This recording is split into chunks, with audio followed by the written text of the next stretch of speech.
ये विशेष इसलिए है कि भारत और पाकिस्तान में जो टकराव हुआ उसके बाद की ये पहली आधिकारिक प्रेस वार्ता जो है भारतीय जनता पार्टी की तरफ से है।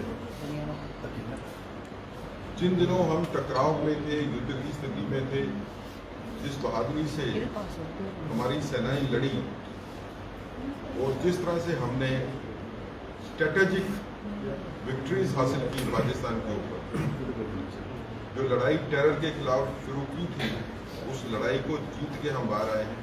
इसके बारे में विस्तृत चर्चा करने के लिए आज खास तौर पे मैं अपने भाई भारतीय जनता पार्टी के स्पोक्स पर्सन अरुण गुप्ता जी को रिक्वेस्ट करता हूं कि आप इस वार्तालाप में विचार को रखिए और पार्टी क्या सोचती है युद्ध के बारे में, युद्ध के बाद के हालात के बारे में और आने वाले दिनों के बारे में, उसके बारे में। धन्यवाद सुनील जी। और मैं सबसे पहले अपने पैनल को आपसे इंट्रोड्यूस करूँगा। मेरे लेफ्ट हैंड साइड में अभिजीत सिसोदिया जी हैं, प्रदेश के प्रवक्ता हैं, उनके साथ डॉक्टर बशीर हैं, मीडिया के इंचार्ज हैं। मेरे राइट हैंड साइड में हमारे मुख्य प्रवक्ता सुनील सेठी जी हैं और साथ में डॉक्टर ताहिर हैं, ये भी प्रवक्ता हैं भारतीय जनता पार्टी के प्रदेश प्रवक्ता। आज का जो एक विषय है, बहुत अहम विषय है। ऑपरेशन सिंदूर के बारे में तो आप लोगों ने बहुत दिनों से बहुत कुछ सुन रहे हैं आप, और ये भी आपको मालूम है कि ऑपरेशन सिंदूर में जिस तरह की कामयाबी हमने हासिल की है, उस कामयाबी में बहुत बड़ा एक बदलाव हुआ है हमारे देश में। बहुत बड़ा एक ऐसा बदलाव हुआ है जिसके बारे में हमारी आने वाली जनरेशन जो है वो याद रखेगी। और सबसे बड़ा जो बदलाव हुआ है वो ये है कि हमने राष्ट्रवाद की जो परिभाषा को चेंज कर दिया है। हम राष्ट्रवाद को, जिसको हम सब लोग समझते हैं, उसकी परिभाषा को हमने चेंज किया है। और उसकी परिभाषा को चेंज करने के लिए कुछ मुख्य बिंदु बहुत इंपॉर्टेंट है जो हमको समझना होगा। उससे हमने अपने विचारों को चेंज किया है। हमने एक नया आंदोलन का रास्ता लिया है। हमने एक पूर्णतया समर्पण की भाषा को समझना शुरू किया है। हमने अपने भारतवर्ष पे गर्व करना सीखना शुरू किया है। हमारी दृढ़ इच्छा और दृढ़ शक्ति काफी बड़ी है। सबसे पहले ये समझना होगा हमें कि जब तक भारत के निवासी, भारत में रहने वाले सभी निवासी ये अपना विचार ना बना लें कि देश जो है, देश सर्वप्रिय है, तब तक उस देश का कभी भी गौरव नहीं बढ़ सकता। और आज हमें खुशी है कि हमारे श्रेष्ठ नेतृत्व ने, हमारी लीडरशिप ने ये डिफाइन कर दिया है लोगों को, हमारे निवासियों को, भारतवर्ष के निवासियों को, कि आपको अपना देश के प्रति विचार जो है वो देश के लिए चेंज करना होगा। आपको ये समझना होगा कि अगर देश के प्रति आपका विचार जो है वो बिल्कुल वैसा है, अगर आप देश को सर्वप्रिय समझते हैं, तो आपके विचार, आपके एक्शन, आपकी भाषा, आपकी हर चीज जो है वो मैच करनी चाहिए आपके विचारों के साथ।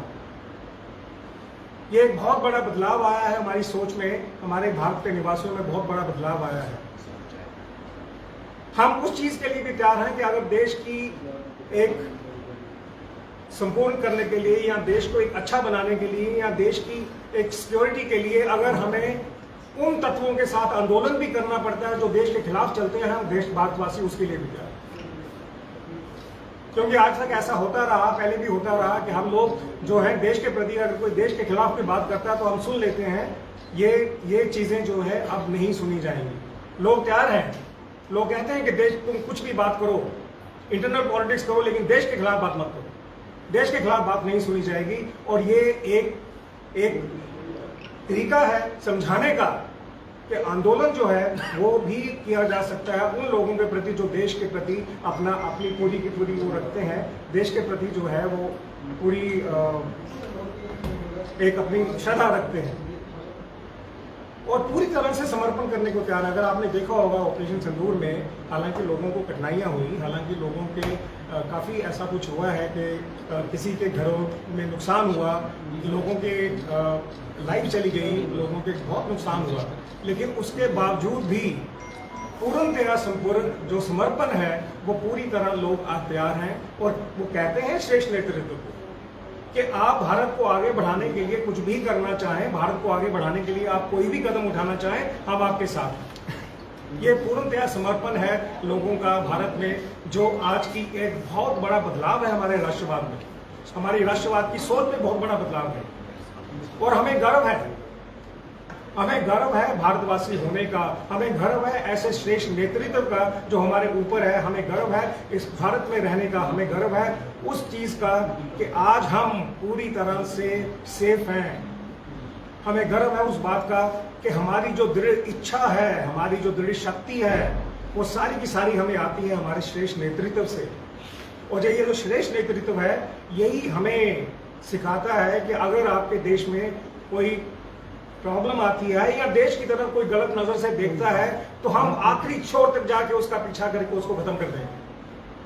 हम अब ये चीज ज्यादा बर्दाश्त नहीं करेंगे क्योंकि हमने अपने ग्लव्स उतार दिए हैं। अब हम ग्लव्स पहन के नहीं बैठते हैं। अब जो भी होगा देश के लिए होगा, जो भी होगा देश के ग्रोथ के लिए होगा, जो भी होगा देश की प्रॉस्पेरिटी के लिए होगा।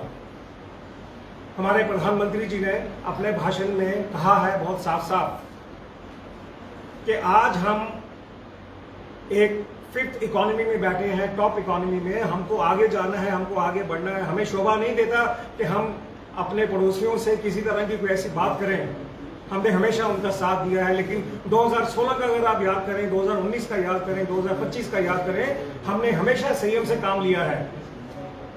लेकिन आज ये बहुत जरूरी हो गया था ऑपरेशन सिंदूर में बताना कि अब नहीं होगा ऐसा। अगर आप ये चीजें करते रहें तो आप बिल्कुल उस धरातल से खत्म हो जाएंगे। और हमने एलओसी क्रॉस किए बिना, आईबी क्रॉस किए बिना उनके 9 ठिकानों पे हमने अटैक किया है अपने घर में बैठ के। ये एक छोटी बात नहीं है। भारतवर्ष एक ऐसा देश है, बहुत कम ऐसे देश हैं पूरी दुनिया में जो भारतवर्ष जैसी एक प्रॉपर एक जो जिनकी स्ट्रांग आर्मी है, जिनका टोटल सिस्टम बहुत स्ट्रांग है और वो जो कहते हैं वो करते हैं। और आज भाजपा अपने देशवासियों का और पर्टिकुलरली जम्मू कश्मीर के निवासियों का बड़ी थैंकफुल है। उनके साथ उनको बहुत कहना चाह रहे हैं उनको कि भाई आपको जो कठिनाई हुई, आपको जो परेशानी हुई इस कारण, वो ऐसी थी जो उसके बारे में कुछ ज्यादा किया नहीं जा सकता था। लेकिन भारतीय जनता पार्टी इस बात को पूरी तरह से समझती है और इस प्लेटफॉर्म से श्रद्धांजलि भी देना चाह रही है उन घरों में जिन घरों में जान का नुकसान हुआ है, जिन घरों में माल का नुकसान हुआ है, जिन घरों में लोगों की बहुत प्रॉपर्टीज गई है। और खासकर हमारे जो बॉर्डर्स पे लोग रहते हैं, भारत सरकार उनके बारे में बहुत संजीदगी से सोच रही है। नए बंकर तैयार किए जा रहे हैं, सब कुछ। हम इसका मतलब यह है कि हम तैयार हैं। ग्लव हमने उतार दिया, अब हम तैयार हैं। हम किसी भी परिस्थिति के लिए, किसी भी सिचुएशन के लिए तैयार हैं। और अब कोई भी हमारी तरफ आंख उठा के देखेगा, हम आखिरी छोर तक जाके उसका मुकाबला करके उसको वहीं पे खत्म कर देंगे। ये हमारे प्रधानमंत्री जी ने भी कहा है, भारतीय जनता पार्टी भी कह रही है, हम भी करें। ये बताइए, सवाल है हमारा। मैं सुनील जी को कहूँगा कुछ। जैसे अरुण जी ने कहा, ये बदला हुआ भारत है। अब पाकिस्तान के आतंक के घटनाओं को देखते हुए भारत से शांति के कबूतर नहीं उड़ेंगे। अब भारत से ब्रह्मोस उड़ेंगे। ये कबूतर उड़ाने से ब्रह्मोस उड़ाने का एक सफर पूरे भारत ने इकट्ठे तय किया।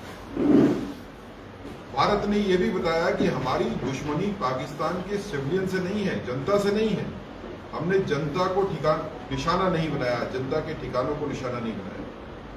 हमारी लड़ाई उग्रवाद के खिलाफ थी, हमारी लड़ाई आतंकवाद के खिलाफ थी।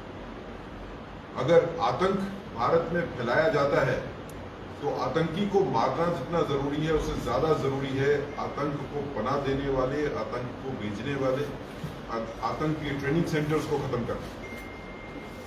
और इस टकराव में यह भी हमने साबित किया कि अगर आतंक को खत्म करना है तो हमारे लिए एलओसी और इंटरनेशनल बॉर्डर कोई मैटर नहीं करता, कोई मायने नहीं रखता।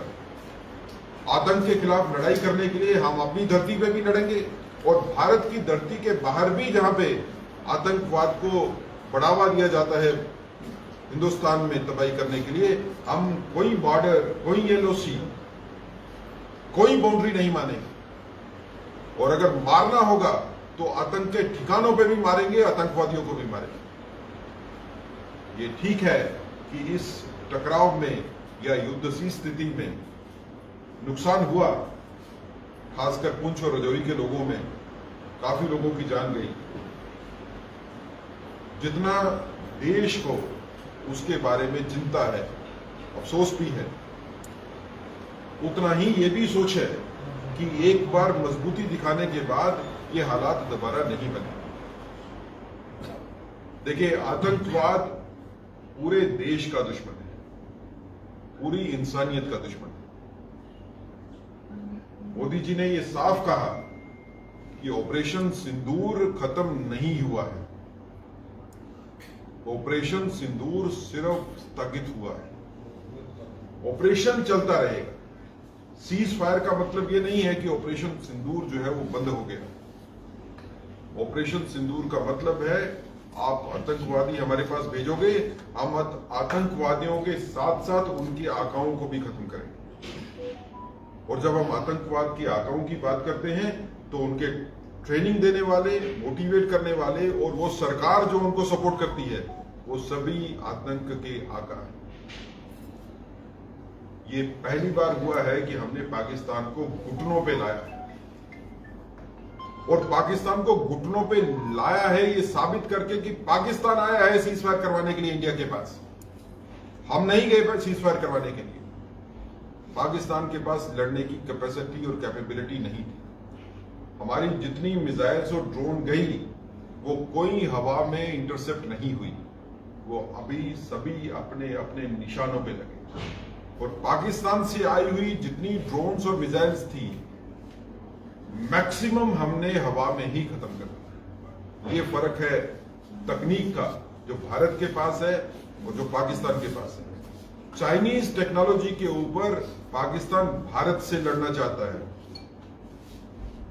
पाकिस्तान को अच्छा सबक मिला है, और मुझे लगता है कि पाकिस्तान के बारे में दुनिया की राय भी बदली है। अब जो पाकिस्तान ये कहता था कि पाकिस्तान भी आतंक का निशाना रहा है, अब दुनिया ने ये झूठ को समझ लिया। जब पाकिस्तान में आतंकी मारा जाता है और उस आतंकी को दफनाने के लिए, उसकी फातिहा पढ़ने के लिए पाकिस्तान फौज के बड़े बड़े ऑफिसर वहां पे रहते हैं, तो हम ये साफ तौर पे समझ सकते हैं कि ये पाकिस्तान जो है, इसका आतंक के साथ नाता क्या है। जिसकी फौज के हेडक्वार्टर के पास ओसामा बिन लादेन था, जिसकी फौज एक आतंकी के मरने के ऊपर, आतंकी के परिवार के लोगों के मरने के ऊपर फौज भी खड़ी हो जाती है नमाज पढ़ने के लिए, जनाजे के लिए। ये वो देश है जो ना खुद आराम से बैठना चाहता है, ना किसी को आराम से रहने देना चाहता है। अभी तक पाकिस्तान ये दुस्साहस करता रहा आतंकियों को भेजने के लिए, क्योंकि इस तरह का जवाब कभी पाकिस्तान को मिला नहीं। कभी पाकिस्तान ने सपने में भी नहीं सोचा था कि मिसाइलें इंडिया से चलेंगी, ब्रह्मोस चलेंगी और पाकिस्तान के आतंक के ठिकानों को ध्वस्त करेंगी। और ये भी याद रखिए, हमने सिर्फ आतंक के 9 ठिकानों पे प्रहार किया था, हमारा राइट था। हम अपनी जनता को मरवा तो नहीं सकते, मरते हुए देख तो नहीं सकते। हमने आतंक के निशाने बनाए, उनके ठिकाने आतंक के। पाकिस्तान ने मुकाबले में हमारी मिलिट्री इंस्टॉलेशंस को टारगेट किया, एयरफोर्स को टारगेट किया। जब ये पाकिस्तान ने किया तो मुकाबले में, बदले में हमने उनके एयरफोर्स के बेस ही उड़ा दिए। तो ये बदला हुआ हिंदुस्तान है। भारत ने एक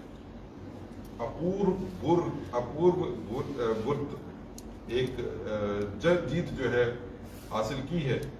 मुझे लगता है कि पूरे देश को जो है वो गर्व होना चाहिए अपनी सेनाओं के ऊपर, अपने साइंटिस्ट के ऊपर, जिन्होंने वो टेक्नोलॉजी बना दी कि जितने ड्रोन्स आए, चाहे वो चाइनीज थे, चाहे वो तुर्की के ड्रोन्स थे, ये हमारी अपनी बनाई हुई इंडिजिनस शील्ड थी, जिसने उनके ड्रोन्स को जो है हवा में खत्म किया। जम्मू के लोगों ने खासकर ये देखा कि किस तरह के पाकिस्तान के ड्रोन्स आते थे और किस तरह से पाकिस्तान के ड्रोन्स को जो है वो हवा में खत्म किया जाता था। हिंदुस्तान की ताकत, भारत की ताकत आसमान में हर एक नागरिक ने देखी। शिव का तांडव हर एक नागरिक ने देखा आसमान में कि कैसे तांडव करके हमने उनके ड्रोन्स को जो है खत्म किया। आने वाले वक्त में भी पाकिस्तान के लिए जो है ये बड़ा लेसन है। अगर जैसे प्रधानमंत्री जी का संदेश साफ है, अगर पाकिस्तान से अब कोई टेररिस्ट इंडिया में आया, that will be taken as act of war. और जब युद्ध समझा जाएगा किसी आतंकवादी का पाकिस्तान से भारत में आना, तो उस युद्ध की स्थिति में क्या हो सकता है वो अब पूरी दुनिया को सर मेरा सवाल रहेगा, आपने जो कहा ग्राउंड रियलिटी कुछ और है, स्कूल कब से बंद है, सेलिब्रेशन पाकिस्तान में की जा रही है और बॉर्डर के लोग अभी भी अपने घर पे नहीं जा सके हैं और वहां पे जो दुर्ग हुआ है उसका अभी तक मुआयना नहीं हुआ है। देखिए, ऐसा है कि पाकिस्तान की तरफ से पराजय मानना, हार मानना, अपना सीज फायर की बात करना और उसके बाद सीज फायर होने के बाद, क्योंकि उन्होंने अपनी जनता को कुछ तो बताना है, तो उनके प्राइम मिनिस्टर ने और गवर्नमेंट की तरफ से जो है इस तरह की स्टेटमेंट्स आना जीत की। लेकिन धरातल पे देखें, सोशल मीडिया पे और बाकी प्लेटफॉर्म्स पे भी आप देख रहे हैं कि पाकिस्तान की जनता जो है वो किस तरह के सोशल मीडिया पे वीडियोस भेज रही है कि किस तरह की पाकिस्तान की जनता जो है वो परेशान थी, तंग थी जब मिसाइलें उनके ऊपर पड़ रही थी। और जहां तक बात करते हैं आप स्कूल खुलने की और बाकी चीजें के खुलने की, देखिए ये सीज फायर होने के बाद पाकिस्तान की आर्मी को ये पता है कि उनकी हार हुई है, वरना कोई रीजन नहीं था कि सीज फायर होने के बाद पाकिस्तान आर्मी से ड्रोन जो है अभी भी इंडिया के ऊपर आ रहे हैं। तो ये स्थिति की हार हुई है, मानते हैं, उसकी छटपटाहट में ड्रोन्स भेजते हैं। उस स्थिति के चलते हुए कुछ वक्त के लिए जो है स्कूल्स को खोलना और बाकी चीजों को खोलना, हो सकता है कि 1-2 दिन में उसके बारे में भी फैसला हो जाए, क्योंकि अगर हड़बड़ाहट कोई होती है, इस तरह का कोई ड्रोन अटैक फिर आ जाता है, तो सीज फायर की वायलेशन तो हुई है, तो उस स्थिति में हमारे बच्चे जो स्कूलों में गए हैं उनको नुकसान ना हो जाए, इसके लिए किया जाए। मेरा सवाल है कि जिस तरह से पहली बार ये एक अमेरिका की मध्यस्थता के तहत उसके थर्ड पार्टी जो है उसके कारण ये सीज फायर हुआ, तो ये क्या कहेंगे? आप इस पे यकीन करते हो? आप पहला ट्वीट जो है ट्रंप का है, पहला ट्वीट सीज फायर का। मेरी बात सुनिए वैसे, आप किस पे यकीन करते हो? आप क्या किसी अमेरिका में बैठे हुए, चाहे वो उनका प्रेसिडेंट है, उनको बिलीव करोगे या अपने प्राइम मिनिस्टर को बिलीव करोगे? आपके प्राइम मिनिस्टर ने आपको आके बता दिया सीक्वेंस क्या थी। उसमें ये था कि पाकिस्तान ने अप्रोच किया और पाकिस्तान ने मांगी कि हमारे को सीज फायर दे दो, हम लड़ नहीं सकते हैं, और उसके मुकाबले में ये हुआ है।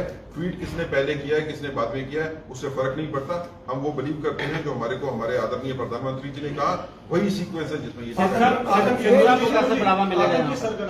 ऑफिस से जो कि लगातार आतंक को बढ़ावा देता हुआ है और पाकिस्तान उसको हमेशा शेल्टर दे रहा है। जिस तरीके से ये कहा जा रहा है कि लोकपत जेल पाकिस्तान में उसको सजा मिली है, मगर वो जेल के अंदर नहीं, और उसने अभी तो कुछ 2 दिन पहले पाकिस्तान की कोर्ट में जो है याचिका दायर की है। अगर वो उसको बेल मिलती है या उसको छोड़ा जाता है तो किस तरीके का आतंकवाद को वो बढ़ावा देगा? एक बात आपको समझना होगा कि पाकिस्तान इन देशों में से नहीं है कि दोषी की इतने साल से वो बहुत कुछ करते आ रहे हैं। हम जो है उस पर आपके सामने ही है जो हो रहे हैं, ऑपरेशन संदूर हुआ, जो सब कुछ हो रहा है, जो आप कह रहे हैं हमारे संज्ञान में है, भारत सरकार समझती है इस बात को, इसके ऊपर पूरा काम किया जा रहा है। और ये बहुत से ऐसे एक्शन होते हैं जो चल रहे होते हैं और उसका एक अपना एक टाइम होता है, वो होगा। एक इशू और डालना चाहेंगे। पहले तो जब सीज फायर हुआ था, महबूबा मुफ्ती द्वारा जो है पहलगाम अटैक को एक हादसा कहा गया था। उनका एक स्टेटमेंट था कि हादसे पे हम किसी भी तरीके की वॉर जो है वो नहीं कर सकते।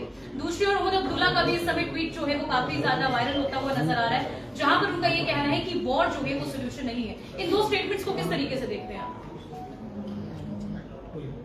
देखिए, वॉर किसी भी मसले की सोल्यूशन नहीं होती, ये ठीक है, लेकिन कई बार स्थायी शांति की स्थापना करने के लिए युद्ध करना जरूरी हो जाता है। आप बगैर युद्ध किए हुए शांति की वार्ता उसके साथ कर सकते हो जो शांति को समझता हो, लेकिन अगर आप ऐसे दुश्मन के साथ टकराव की स्थिति में हो जो युद्ध के अलावा कोई और भाषा नहीं समझता है, तो एक स्थायी शांति की स्थापना करने के लिए आपको युद्ध करना अनिवार्य है। यही गीता में लिखा है, यही बाकी सारी धार्मिक किताबों में भी आप पढ़ोगे कि बगैर शांति का रास्ता कई बार युद्ध से होके ही गुजरता है। शांति की स्थापना इसके बगैर जो है संभव नहीं है पाकिस्तान को ये स्थिति बताए बगैर। और एक चीज मैं साफ कर देता हूँ, चाहे वो हाफिज सईद हो या कोई और हो, अब हमारी सेनाओं को पता है कि बॉर्डर कोई बॉर्डर नहीं है। आतंकवादियों को मारने के लिए बॉर्डर कोई बॉर्डर नहीं है। आप किसी वक्त भी बॉर्डर को क्रॉस कर सकते हैं, बॉर्डर के पार।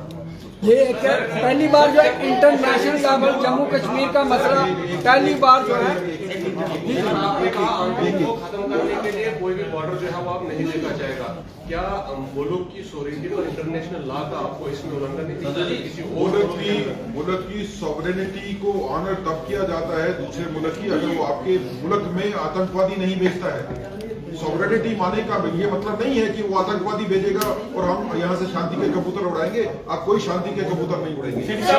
आप पोलिटिकल सर आप अभिजीत से सर आप एक पॉलिटिकल पार्टी से जुड़े हुए हैं। भाजपा इस समय आप भाजपा की तरफ से पत्रकार वार्ता कर रहे हैं और देश में भाजपा के नेतृत्व में सरकार है।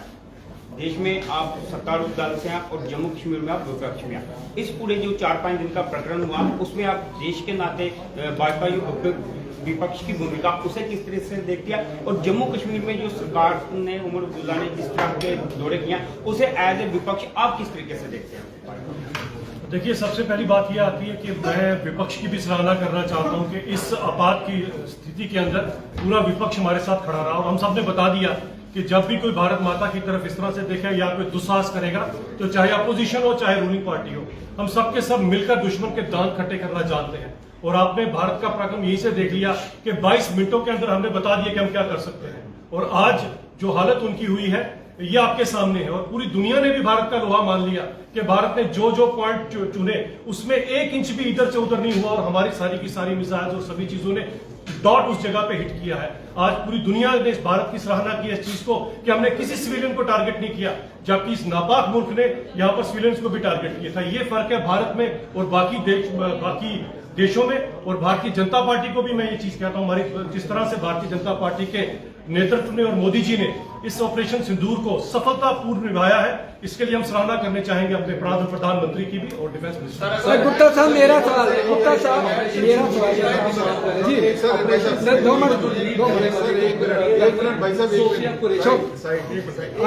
सर ये जो पहली बार ये पहला इंटरनेशनल लेवल पर ये जम्मू कश्मीर का अमेरिका कहता कि मैं दोनों देशों के बीच मध्यस्थता करूंगा, ये फिर से इंटरनेशनल लेवल पर जम्मू कश्मीर की समस्या का जो है ये मुद्दा सामने आया, क्या कहेंगे? सिद्धू साहब सवाल आप दोहराएंगे? यही कि अमेरिका कह रहा है कि जो जम्मू कश्मीर के प्रॉब्लम है उसको इंटरनेशनल लेवल तक लेके जाएंगे, मैं मध्यस्थता करूंगा, क्या कहेंगे? फिर से ये हो गया, शिमला समझौते में ये खत्म हो गया था। देखिए, अमेरिका का वो रोल रहा है पिछले 4-5 दिन में कि बंगाली शादी में अब्दुल्ला दीवाना हो रहा है। ट्रंप साहब के किसी भी बयान को हम खारिज करते हैं और जो भी चीज़ें वहाँ से कहेंगी, प्रधानमंत्री साहब ने सब कुछ देश के आवाम के सामने क्लियर किया जो कुछ होता रहा। और 90 मिनट्स के वॉर में बहुत सारी चीज़ें क्लियर हो चुकी थी जब भारत की आर्मी, हमारी एयरफोर्स, हमारी नेवी प्रॉपर ढंग से, प्रॉपर कोऑर्डिनेशन के साथ उनके सभी मेन पॉइंट्स को डिस्ट्रॉय कर रही है। नहीं, मेरा सवाल दूसरा है। देखिए मेरी बात सुनिए। उस टाइम पे अमेरिका की भी काम रही थी, चाइना की भी और टर्की की भी, क्योंकि कहीं ना कहीं उनको इस चीज़ का एहसास हो चुका था कि भारत देश कहाँ पे स्टैंड करता है। उनके जो बाजार का उनका जो बिजनेस था पूरे वर्ल्ड का वेपन्स का, वो उनका फेल हो चुका हुआ है। और हम अपने देश की आर्मी, अपनी डिफेंस फोर्सेस की हमें सराहना करनी चाहिए। मुझे लगता है कि इधर उधर की बातें करके आज देश की बात करनी चाहिए। और हमने ये पिछले दिनों में देखा कि अपोजिशन के भी बड़े बड़े लीडर्स इस टाइम पे देश की तारीफें करते हुए और आर्मी की तारीफें करते हुए हमने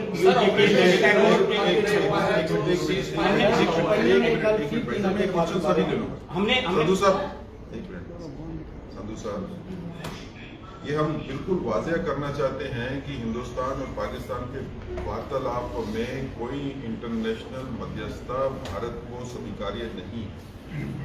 भारत किसी थर्ड पार्टी इंटरवेंशन को बर्दाश्त नहीं करता। दूसरी बात यह है कि प्रधानमंत्री जी ने साफ तौर पे कह दिया कि हमारी बात होगी पाकिस्तान से, लेकिन हमारी बात होगी सिर्फ पीओजे के ऊपर और हमारी बात होगी टेरर के खिलाफ। तीसरी किसी मुद्दे के ऊपर हमारी बात पाकिस्तान से भी नहीं होगी। तो मध्यस्थता इंटरनेशनल नहीं होगी, बात सिर्फ दो मुद्दाओं के ऊपर होगी और किसी मुद्दे के ऊपर बात नहीं। क्या इस समय ये मौका था कि हमारी फोर्सेज जो सर एक मिनट आप बोलो। सर, ऑपरेशन सिंदूर को लेके हर कोई खुश है और हर कोई जो है इंडियन आर्मी की सराहना कर रहा है। वहीं पे कर्नल सोफिया कुरैशी जो इस ऑपरेशन को लीड कर रहे थे, पूरा देश का गौरव बने, पूरे वर्ल्ड की नजरें जो थी वो कर्नल सोफिया कुरैशी के ऊपर थी। लेकिन भाजपा के एक नेता जो कि मध्य प्रदेश के मिनिस्टर हैं विजय शाह साहब, उनका ये बयान आना पब्लिक के अंदर, उनका ये कहना कि पाकिस्तान की बहन के द्वारा जो है हमने ये हमला करवाया, ये पाकिस्तान की बहन है। आप इस रिमार्क को जो है वो किस तरह से देखते हैं? हिंदुस्तान की बेटी पाकिस्तान की बहन नहीं हो सकती, ये आप ही के भाजपा के नेता ने कहा। मैं आपको आधिकारिक तौर के ऊपर कह रहा हूँ, हिंदुस्तान की बेटी पाकिस्तान की बहन नहीं हो सकती। कर्नल सोफिया के ऊपर पूरे देश को नाज है, जो उन्होंने काम किया है पूरा देश उनको याद रखेगा। आने वाली कई पीढ़ियां जो कर्नल सोफिया ने जिस मेच्योरिटी के साथ प्रेस कॉन्फ्रेंसेस की है, जैसे डील किया है, जैसे उन्होंने लीड किया है, पूरा भारत जो है उनका आदर करता है और हम सम्मान करते हैं। भारत के बीच में रहने वाले नागरिक इस युद्ध ने एक बड़ी चीज प्रूव की है पूरी दुनिया में कि भारत में रहने वाले हिंदू, मुसलमान, सिख, ईसाई, जब कोई संकट की घड़ी आती है हम सब इकट्ठे खड़े हैं। इस युद्ध में जितना रोल किसी एक कम्युनिटी का था उतना ही रोल दूसरी कम्युनिटी का था। सभी ने मिल के लड़ा है तो हमने ये युद्ध जीता है, इसलिए आपस में टकराने की बात जो है वो करनी भी नहीं। सर, जम्मू कश्मीर में बढ़ावा कैसे मिलेगा? टूरिस्ट बढ़ावा कैसे मिलेगा जम्मू कश्मीर में? अभी बिल्कुल टोटल काम नहीं है यहाँ मार्केट में और टूरिस्ट आ नहीं रहे। जम्मू कश्मीर की जो आर्थिक स्थिति है जिसके बारे में आपने बात की है, चिंता का विषय तो है। जम्मू कश्मीर की आर्थिक स्थिति बड़ी हद तक टूरिज्म के ऊपर डिपेंडेंट है, चाहे वो कश्मीर का लेजर टूरिज्म हो, चाहे वो जम्मू में माता वैष्णो देवी जी का जो है यात्रा का टूरिज्म हो। आने वाले दिनों में जैसे शांति बढ़ेगी वैसे ही टूरिज्म बढ़ेगा। मैं एक चीज के बारे में बड़ा आश्वस्त हूं कि टूरिस्ट ने कभी भी कश्मीर को छोड़ा नहीं। जब आतंकवाद का चरम था तब भी टूरिस्ट कम मात्रा में आते थे, लेकिन कश्मीर में आते थे। आतंकवाद खत्म हुआ तो टूरिस्ट बड़ी मात्रा में आ गए। अब इस युद्ध के बाद आम हिंदुस्तानी, आम भारतीय को भी कॉन्फिडेंस आएगा कि अगर कोई आतंकवादी घटना होने की कोशिश भी करेगा तो भारत की मिसाइलें चलेंगी उसको मारने के लिए। तो जो आने वाले टाइम में हो सकता है महीना लगे या 2 महीने लगे, लेकिन इसके बाद जब टूरिस्ट आएगा यहाँ पे बेबाक होके यहाँ पे जम्मू और कश्मीर में घूमेगा। मैं ऐसी उम्मीद करता हूँ और आने वाले दिन भारत में नो टेररिज्म के डेज होंगे और जम्मू कश्मीर में खास तौर के ऊपर प्रगति जो है वो पहले से मैसेज क्या रहेंगे सर? अमरनाथ यात्रा शुरू होने वाली है। जिस तरह से हम बात करें सीमावर्ती इलाके के जो लोग हैं और देश के जो हालात बने, तो कई जगहों पे हमने पाया कि कईयों के पास वो बंकर कंप्लीट नहीं है और कईयों के पास है ही नहीं। तो उसके ऊपर आप किस तरह का काम किया जाएगा? 600 बंकर जो हैं अभी नए, आपको पता होगा, सेंक्शन हो गए हैं और पुराने बंकर जो हैं वो भी लगा। अब रिक्वायरमेंट्स बढ़ती जा रही हैं, लोगों को सिंगल पर्सन बंकर चाहिए, तो उसके हिसाब से तैयारी चल रही है और ये हो रहा है। अब जहाँ तक भारत सरकार का सवाल है वो पूरी तरह से सक्रिय है इसके ऊपर। ऐसा नहीं है कि उनको इस चीज़ के बारे में संज्ञान नहीं है, पूरी तरह से है। 600 बंकर हो गए, लोग कह रहे हैं 1000 बंकर चाहिए, वो भी सैंक्शन हो रहे हैं, वो भी हो जाएंगे और जहाँ बंकर की जरूरत होगी वो बंकर चाहिए। इंदौर अभी खत्म नहीं हुआ है, क्या ये सीज फायर जो हम मान लें कि एक प्लान डायवर्शन? देखिए, सीज फायर का मतलब है कि अभी फिलहाल होस्टाइल एक्टिविटीज बंद हुई है, खत्म नहीं हुई है। ऑपरेशन सिंदूर जो है वो एक मैसेज है कि टेररिज्म के खिलाफ हम किसी भी हद तक जा सकते हैं खत्म करने के लिए, वो खत्म नहीं हुआ। Operation Sindoor is a resolve of the country, it is not a war crime. Resolve of the country now is that terrorism is not tolerable. और टेरर की एक्टिविटी अगर भारत के खिलाफ होगी, हम उसका मुकाबला करेंगे वैसे ही जैसे युद्ध में मुकाबला किया जाता है। Thank you.